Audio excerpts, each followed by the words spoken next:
Hey y'all, welcome back to Winged Reviews. Today we are going on a super exciting flight aboard Japan Airlines' brand new A350-1000 in their flagship business class. This is going to be my first time in business, and I'm really excited to share with you guys what Japan Airlines has to offer. So let's get right into it. Since this is a business class ticket, Japan Airlines gives us access to the American Airlines flagship lounge in Terminal D of DFW. This lounge was absolutely amazing. There's great views and a whole bunch of food and seating available. As you can see in this video, the sky is looking a little dark and we were looking at some delays, but we will talk about that later. They weren't too bad. This lounge is very long and not very wide, so all the way down along the windows there is these pods of 4 chairs, and it's all the way down, so there's plenty of open seating, except the tables are a little small, so you can really only fit one plate of food. And we got there in the morning since the flight was at noon, so there was still some breakfast items going on, and they didn't really restock it. They just kind of let it run out until the lunch was served. Breakfast options were really good. They even had a custom omelet station where they would make you an omelet of your choice, and it was delicious. There was a whole bunch of pastries and drinks and everything you really needed.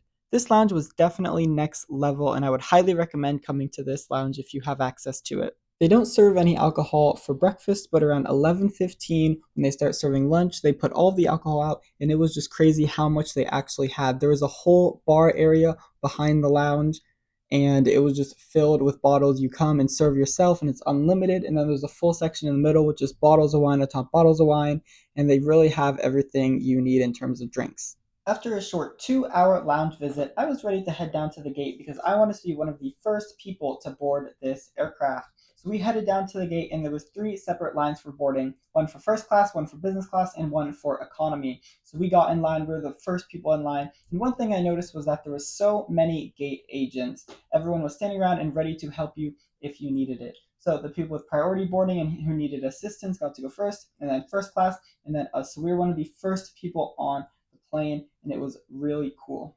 As we board here, I want to talk a little bit about the aircraft. This aircraft is registered Juliet Alpha 07 Whiskey Juliet, and it is less than 8 months old, so brand new. Today we will be sitting in seat 7K. It is in the first section of the business class, the very last row, a window seat on the right side. And this cabin is in a 1-2-1 configuration. So let's check it out. On first glances, this seat looks absolutely incredible. I love the red accents with the nice gray table, and this seat just blows my mind. It is massive. You get 2 full windows, a massive screen, and all of that space. So let's head down to Kyle for that seat tour. Welcome to the first ever in-person Winged Reviews seat tour. Let me show you guys around so you can see what this seat really has to offer.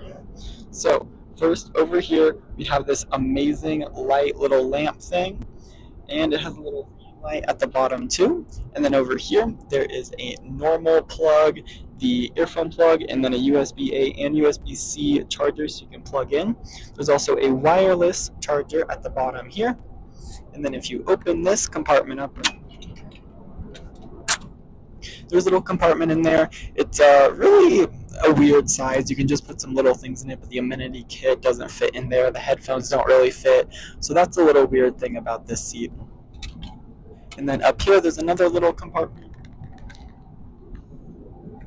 I put my headphones in there, and it's a great spot for those. And then over here, there's a little remote that you can control the seat with.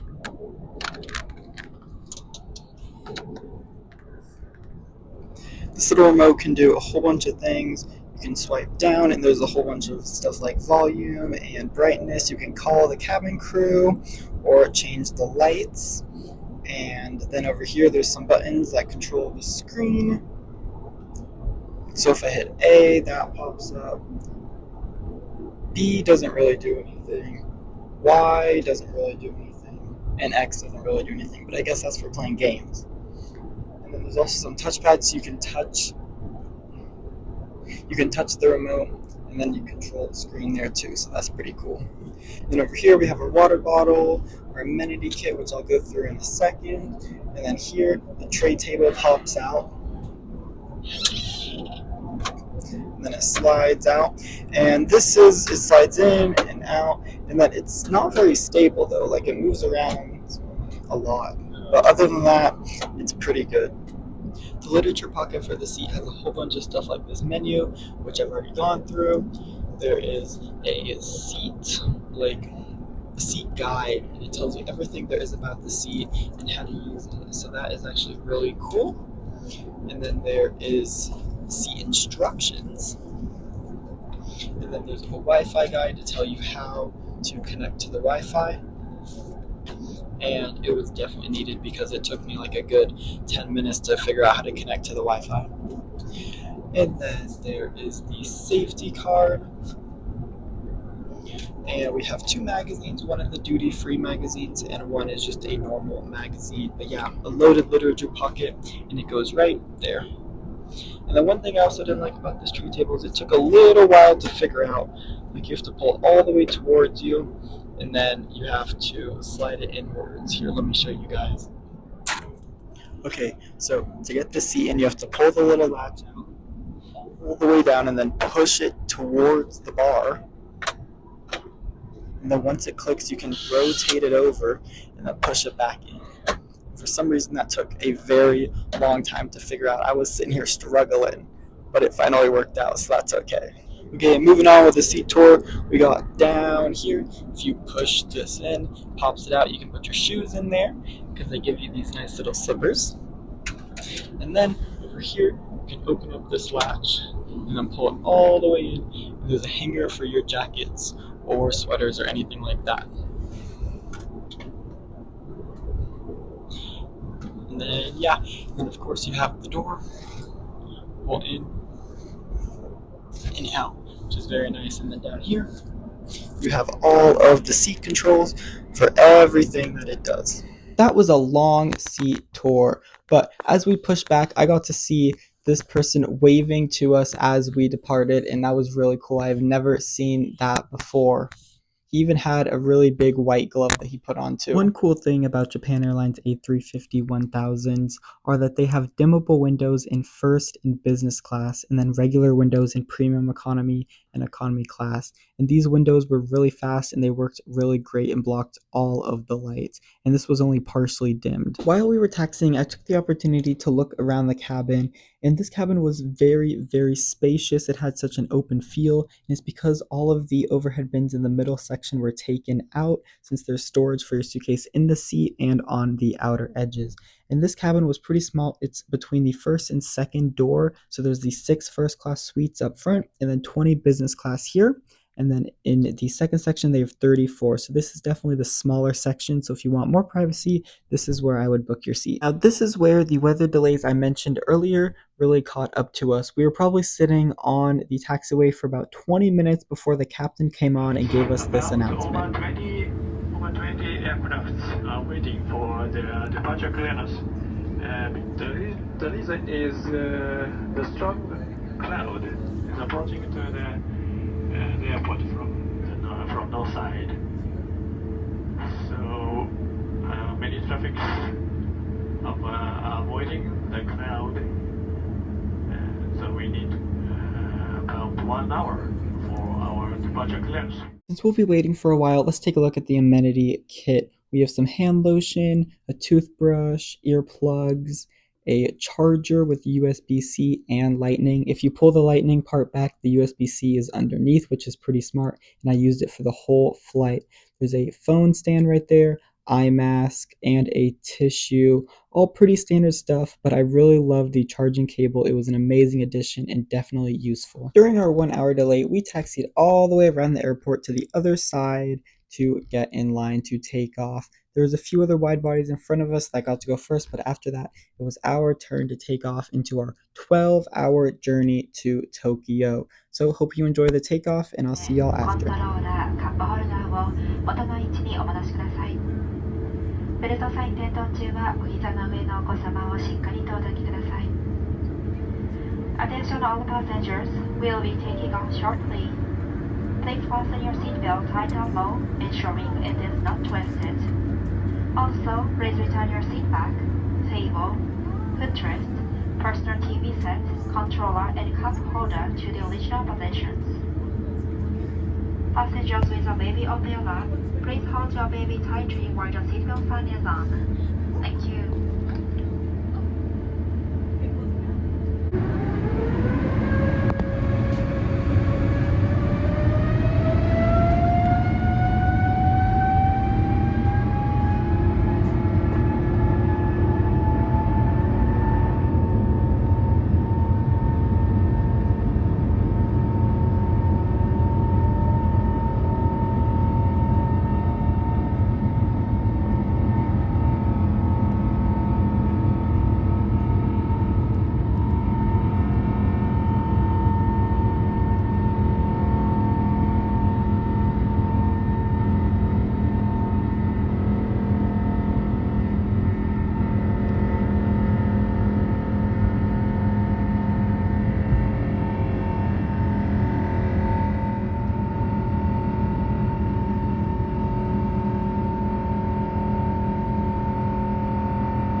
After takeoff, the crew came around and handed out these hot towels, and they were hot. Basically burnt my fingertips off for this video, but that is okay. They also asked what we would like on the menu, and this menu was extensive. There were so many options. I'm going to put them on the screen and you can pause to take a look.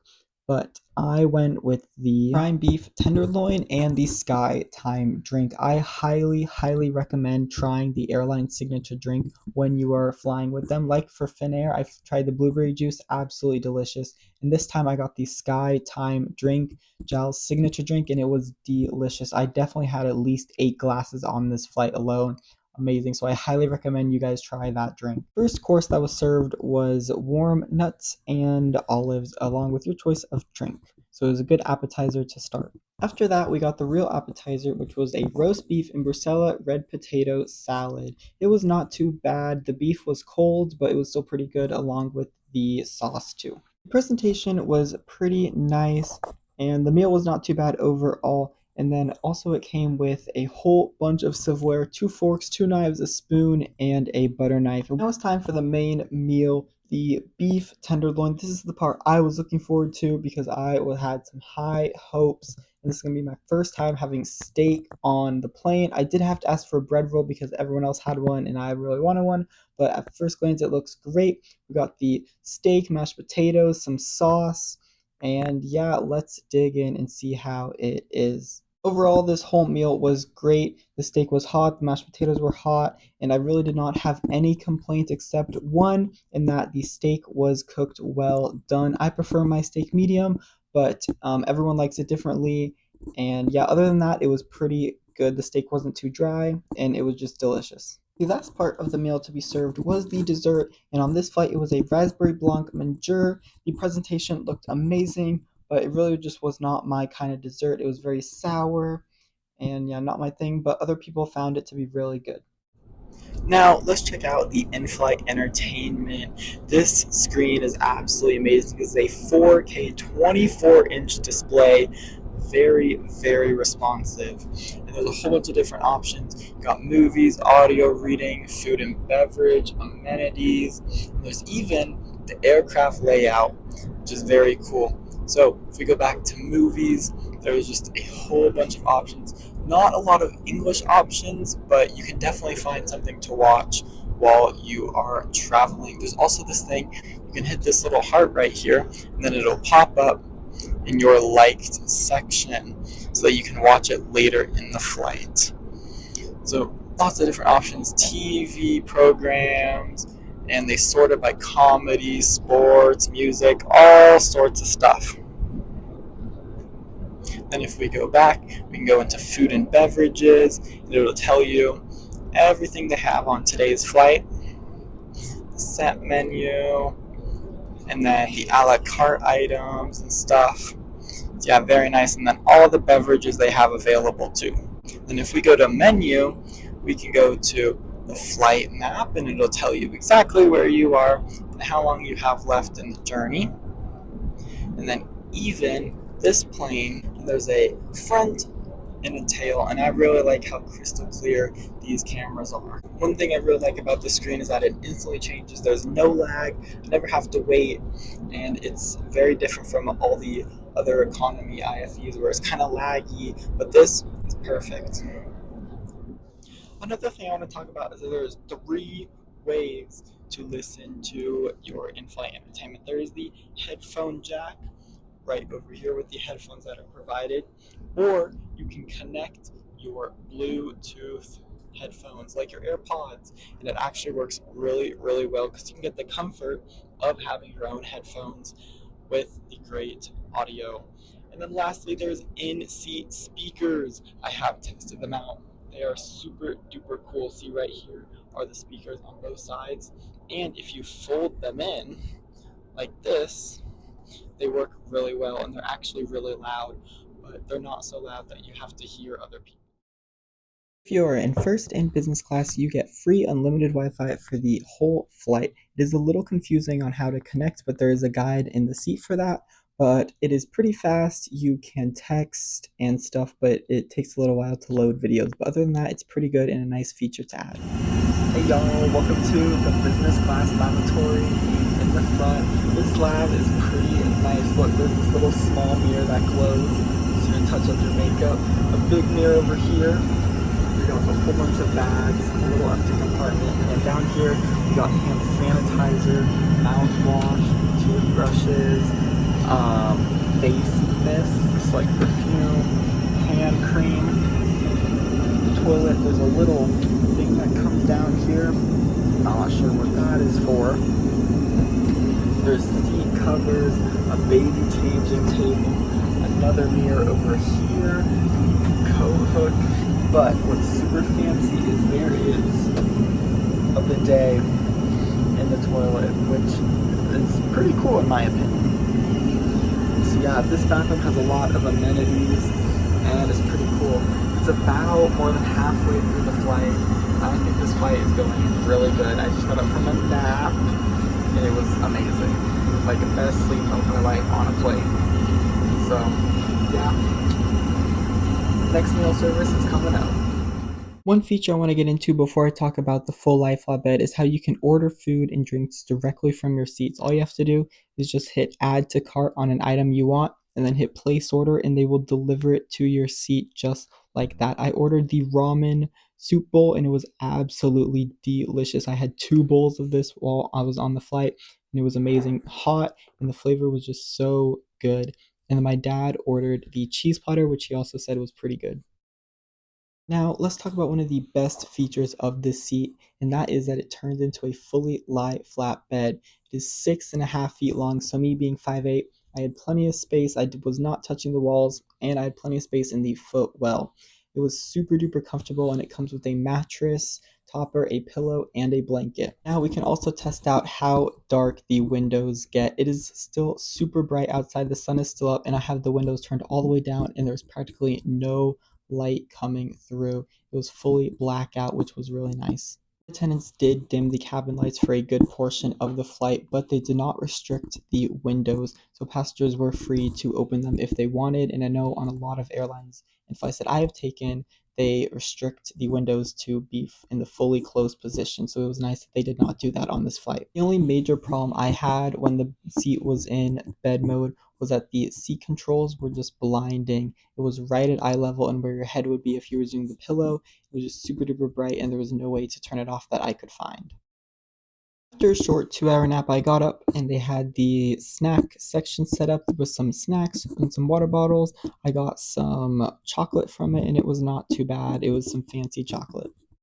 One thing I really want to mention is that the service was top notch. The flight attendants were on top of everything. They were always walking around the cabin seeing if you needed anything, any food, or just really anything at all. And you could always find someone. You didn't even have to push the call button. As soon as you got up, someone was coming through the curtain to see if you needed help. And at this point, I was just kind of hungry, so I did order some food, this miso soup and a block of rice that came in some nice, like, wax seaweed paper kind of thing. And of course, another sky time. I also got some ice cream and more chocolate. It was more fancy chocolate. I'm not sure why airlines can't just give out a regular piece of chocolate, but it was a whole bunch of fancy stuff with like fruit and nuts, just all kinds of cool stuff. Of course, I had to get another bowl of ramen because before landing it was just the a la carte menu. So they just asked what you wanted, and that is what I got, and it was another delicious. Really cool thing I found that you can do with the Inflight Entertainment is you can go up here and hit mini player, and then the video and movie will still play in the left hand of the screen, and you can still scroll and do all the stuff with the movies still playing, which I think is a great addition. And with that, the 12 and a half hours had flown by. The food, amazing. The service, amazing. The flight attendants were always there to help you out. And this was just one of my favorite flights I have ever taken. I would highly, highly recommend Japan Airlines A350-1000 business class. It is definitely like nothing else, one of a kind. So, yeah, that was basically it. Flight was over. We were coming into land, and the flight attendants came around with a little gift basket just for the kids. And they also had another gift basket for the adults. And I got a free Japan Airlines A350-1000 model. And they also had a keychain too. This was a super cool addition. Thank you guys so much for watching the whole video. It really helps me out. And if you enjoyed it, feel free to hit the like and subscribe button so you don't miss the rest of my Asia trip. There's some really cool flights I'm going to be taking in, and I cannot wait to share it with you guys. I hope you guys enjoy these amazing views of Tokyo as we come into Haneda Airport. It was really, really cool to see.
Well, that's it for my very first business class experience. It was definitely a flight to remember, and I hope you guys enjoyed the video. Thank you all so much for watching, and feel free to check out my other content and hit that subscribe button so you don't miss any future flight reviews from this trip. It is going to be awesome. Thank you all so much for watching, and have a great day.